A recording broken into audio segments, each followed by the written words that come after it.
Reddit fresh.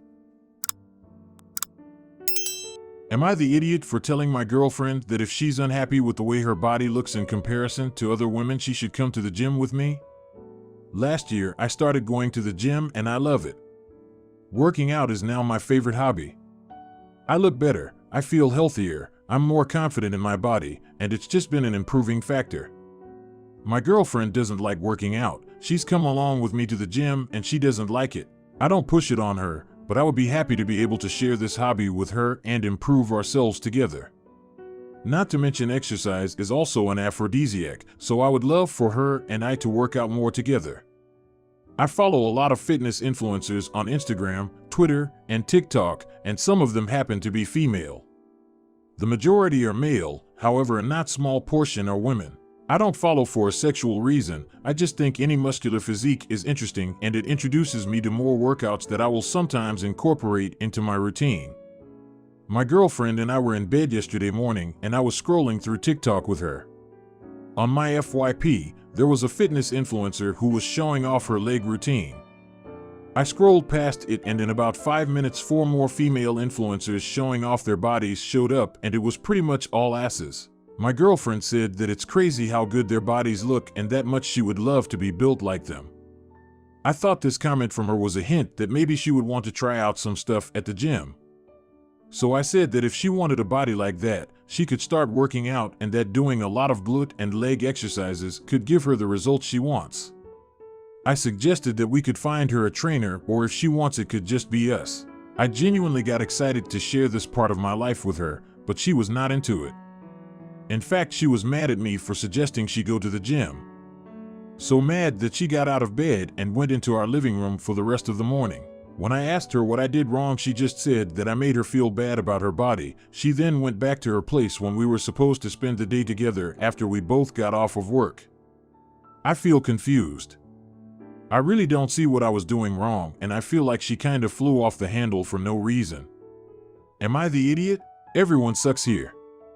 You knew she was self-conscious of her body and didn't like the gym, but you talked about it anyway, assuming it was a hint when she was really just thinking out loud.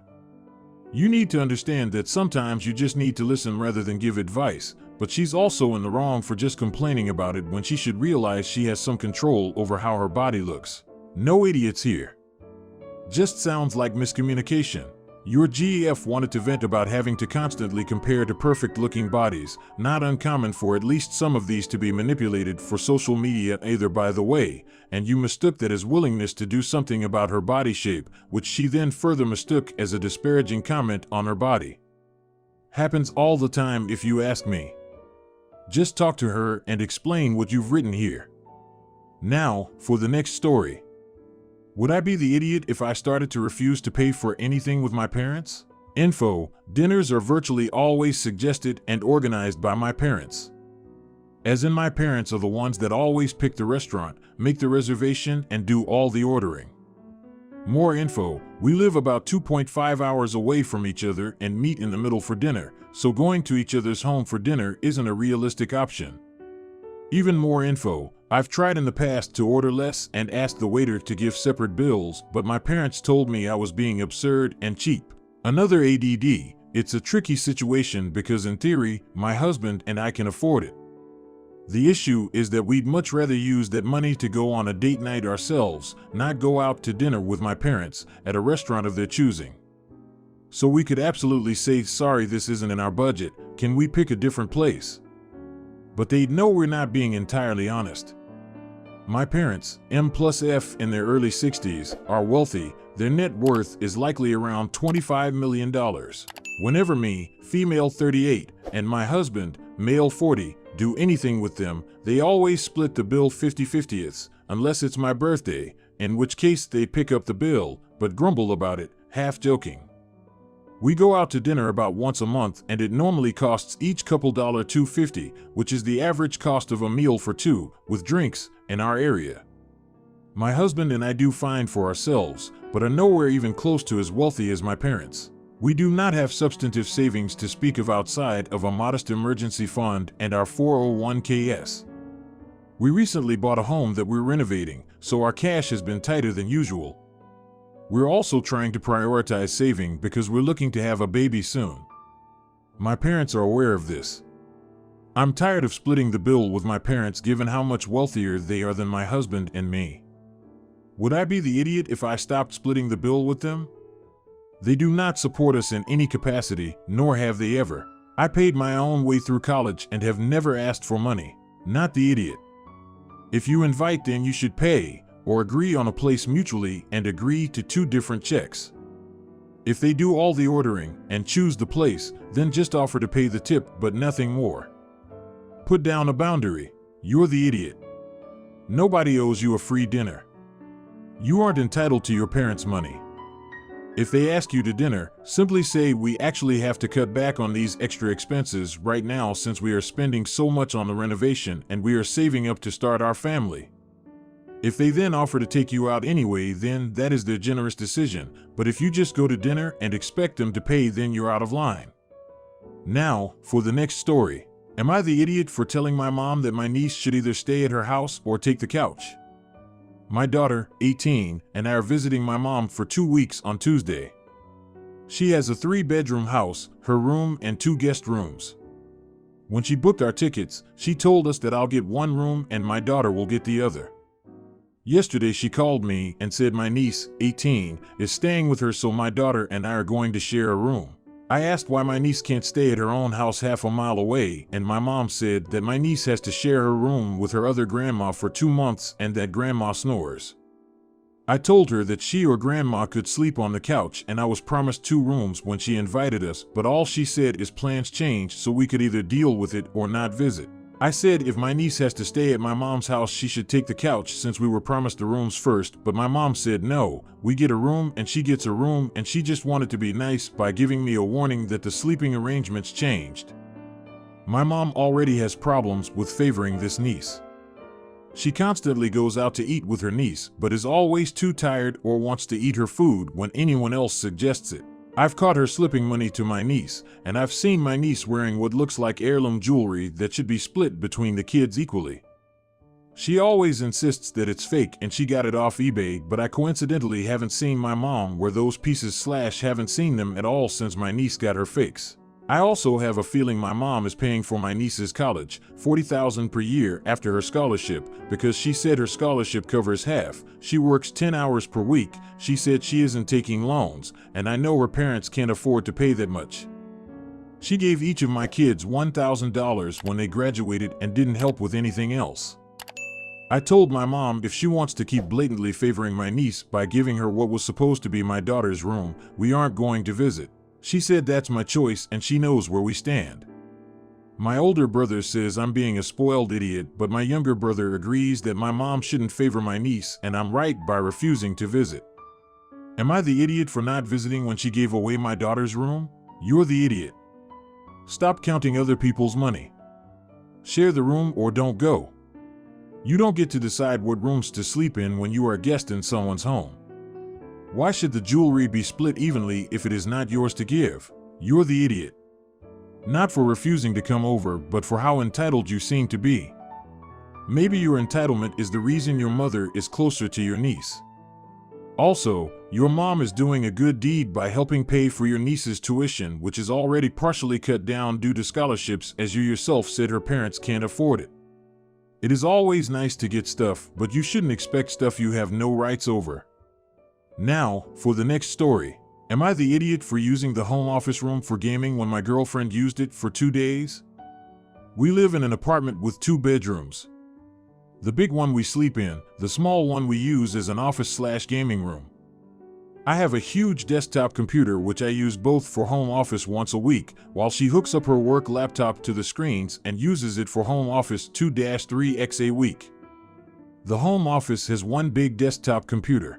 This is my own personal computer I've bought with my own money. I use it for work and for gaming. She has her own work laptops. She does not use my desktop computer. She connects her work laptops to one of the monitors in there. Monday she worked there for the home office. Tuesday I used it for home office as well as some gaming in the evening. Wednesday, again she used it for home office while I went to the office. She said she also wanted to use it in the evening to do more work, to which I said I want to use it to game tonight for a couple hours. Mind you, the past 3 weeks I've spent all my time moving us into this house, while she's been down due to medical issues. Finally, I have a little bit of free time again, and I haven't been able to do any gaming for at least 5 months. Here's how I see it. We both had something we wanted to do. She wanted to do some extra work in the evening. I wanted to do some gaming for 1 to 2 hours. How could we best reach that goal for both of us, where both of us get what we want?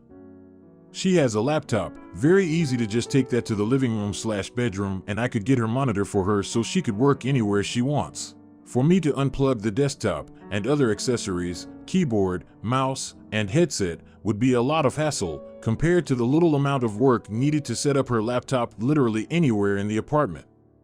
Keep in mind, moving into this place has drastically increased the standard of our living situation, as we used to live in a tiny one-room apartment 310 square feet for a year, and we both quite enjoy having an office room. Usually she's the one that uses the room the most during the week due to home office, while I tend to use it for gaming. It's been a little more gaming than usual for me lately, as I haven't been able to do it at all for the past months due to life stresses. I ended up using it, and she got very angry with me saying I'm a selfish idiot, even though she was home in the room all day, and I ended up playing for 5 hours. Am I the idiot? Edit. Just wanted to add something. The work she wanted to do was to finish up a report that had to be done for the next day. She said it was important. I still don't see why it has to be done specifically in the office room when it can be done anywhere with a laptop. Edit 2. Thanks for everyone replying. It seems I am an idiot and I was unsympathetic towards my girlfriend. I will be working on that and be more understanding of her needs in the future and make a plan so that we can both be happy. I am the idiot in this situation. You're the idiot. Work comes first, and you could just have waited for her to finish before starting your gaming.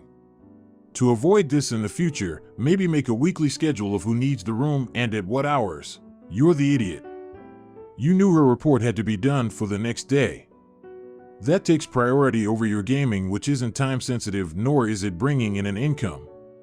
To avoid this happening in the future, perhaps come up with a schedule on who wants to use the room and when, so you're both happy and can prioritize properly. Now, for the next story. Am I the idiot for setting an alarm in an apartment?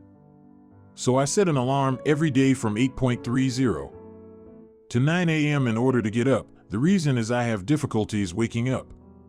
I've been doing this for years now, but recently got a new neighbor, and he is the first to complain about my alarm.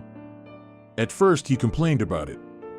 I apologized and said I would reduce the volume, which I did, and now it's half the volume it used to be, and I barely hear it, and it makes it even harder for me to wake up. A few days after he complained about it again, and honestly, I have no idea what to do about it. The volume is already super low, and if I don't set up an alarm, I would end up waking up at 10-11 a.m. I believe the time I wake up is already late anyways, but since I study at home or sometimes at a library, it's just fine, and offices start at 7 to 8 a.m.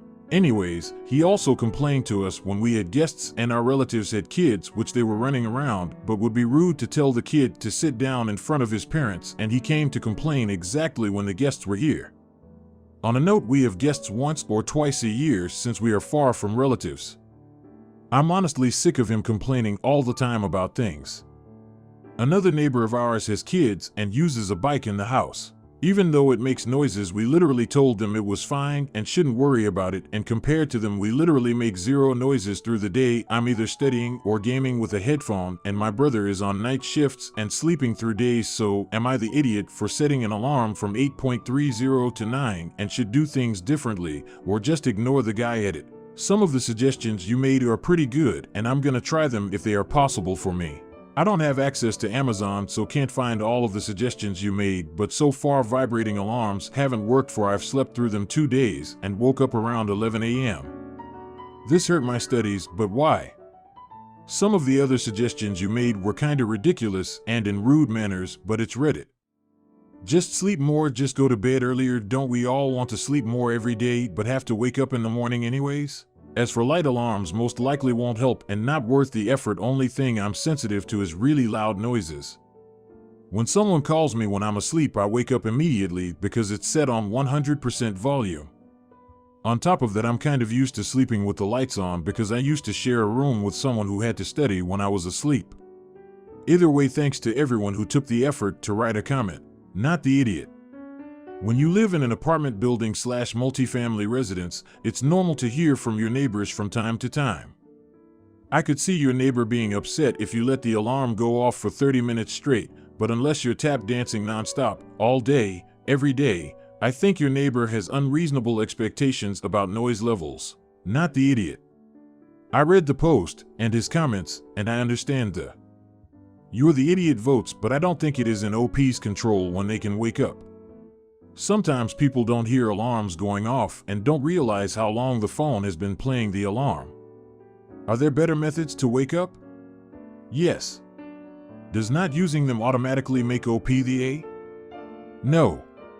If it was a baby crying for half an hour straight, would you all be voting "you're the idiot"? It's an apartment. If anyone is TA, it would be the developers. OP, if you can, get soundproofing or look into better ways of waking up.